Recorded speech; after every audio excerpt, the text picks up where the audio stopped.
istorijom dugom 2000 godina, koja je svojom lepotom očarala čak i rimske careve. Danas to rade vredne i lepe Ćupričanke.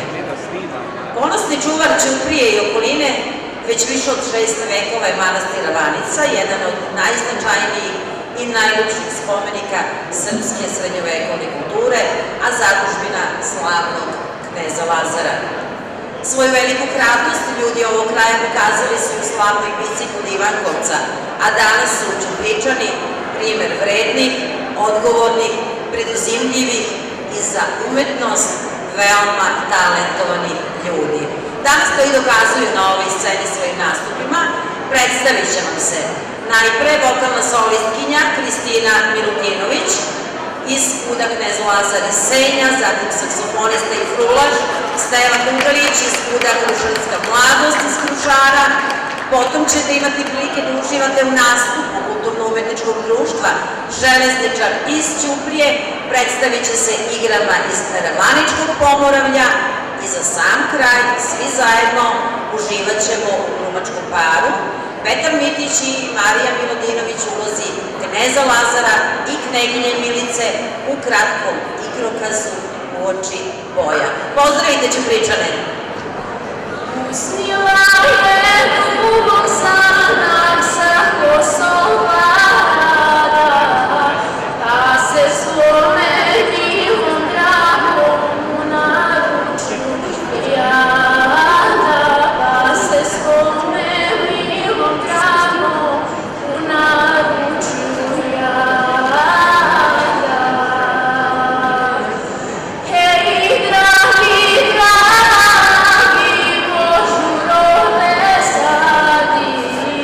ja ću pogledati korene izniku mladi, ja ću pogledati korene izniku mladi.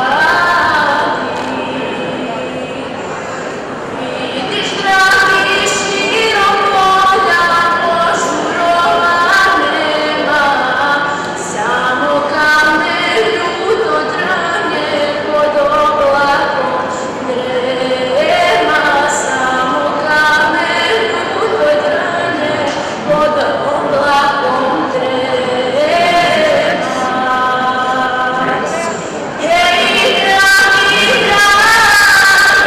požurove sadi, ja ću pogledati korene izniku mladi, ja ću pogledati korene izniku mladi. Da procveta more oko manastira i da pastir ispod brda u fluza svira, i da pastir ispod brda u fluza svira. Hej, dragi, požurove sadi,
sa 3 mora na 3 morave vratila. Od 3 mora ostanam Pomoravlje, a u Pomoravlju Ravanica. Svake godine u junu mesecu se u manastiru Ravanici održavaju vidovdanske svečanosti. Ovu priliku koristimo za to da vas pozovemo 28. juna na Vidovdan u manastir Ravanicu. Dobrodošli u Ćupriju!